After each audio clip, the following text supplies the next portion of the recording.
নিজের দুই ভাই পেলেন বাংলাদেশ দলেরা, এমনকি খুব শীঘ্রই আসছেন বাংলাদেশেও। এমন ঘটনার পর নিজের দুই ভাইকে অভিনন্দন জানালেন বিশ্ব ফুটবলের অন্যতম বড় ট্যালেন্ট কাভান সুলিভান।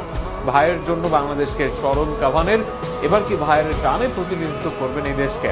দুই ভাইকে কাভানের অভিনন্দন ও তার বাংলাদেশের হয়ে খেলার সম্ভাবনা নিয়ে থাকছে প্রতিক্রিয়া।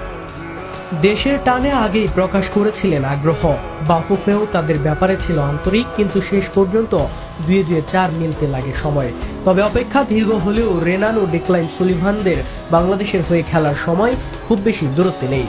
সাফ অনূর্ধ্ব 20 দলের হয়ে মাঠে নামার অপেক্ষা এই দুই ভাইয়ের। এর মাঝে দেশের হয়ে খেলার জন্য পাসপোর্টও পেয়েছেন দুই ভাই।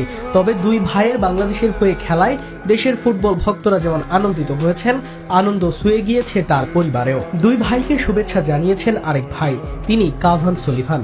কাভান অন্য ভাইদের খেলার খবর শেয়ার করে দিয়েছেন স্টোরি শেয়ার, একই সাথে দিয়েছেন লাভ রিয়েক্ট। সুলিভান ব্রাদার্সের মাঝে সবচেয়ে প্রতিভাবান নামটি কাভান ব্রাদার্স। কাভান বাংলাদেশ তো বটেই, বিশ্ব ফুটবলেরই আপকামিং সুপারস্টার। এর মাঝে 16 বছরেই নিয়মিত হয়েছেন যুক্তরাষ্ট্রের ক্লাব ফিলাডেলফিয়ার মূল দলে।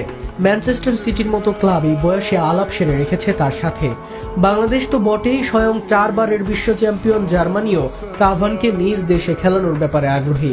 এত বড় এক ট্যালেন্ট, ক্যারিয়ারের খোঁজে ভালো দেশকেই হয়তো বেছে নিতে চাইবেন। যেই কারণে রেনান ও ডিক্লাইনরা বাংলাদেশের হয়ে খেললেও এখনো কাভানদের ব্যাপারে মেলেনি অগ্রগতি। তবে সম্ভাবনা শেষ হয়ে যায় না তাতে। একটা সময় সামিত সোম সরাসরি বলেছিলেন তিনি খেলবেন না বাংলাদেশের জার্সিতে। সেই সোম বাংলাদেশের হয়ে আজ গোল স্কোরার।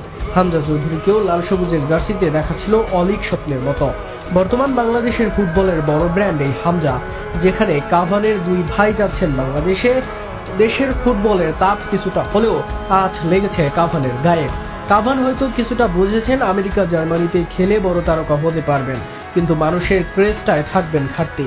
একই সাথে ওইসব দেশে তার মতো ফুটবলারকে যে ধরনের প্রতিযোগিতায় থাকতে হবে সেটা নেই এই বাংলাদেশে। আগামী দিনে হয়তো রেনান ও ডেকলাইনকে নিয়ে উদযাপন করবে বাংলাদেশ। স্পন্সরশিপ, ব্র্যান্ডিং থেকে স্টারডম, সুলিভান ব্রাদার্সরা পারফর্ম করতে পারলে অভাব কোনোটারই হবে না তাদের। আর সেখানে যদি কোনোভাবে কাভান আসেন, সেই ক্ষেত্রে দক্ষিণ এশিয়া তথা এশিয়ান ফুটবলের স্পটলাইট থাকবে তার উপর। যে কারণে কাভানদের আসার সম্ভাবনা ক্ষীণ হলেও উড়িয়ে দেওয়া যায় না একটুও। বাংলাদেশের পতাকা যে ভালোবাসেন সেটা স্টোরিতেই বুঝিয়ে দিয়েছেন তিনি। সেই ভালোবাসাকেই কাভান পরিয়ে দিক লাল সবুজের জার্সি, এটাই প্রত্যাশা ভক্তদের।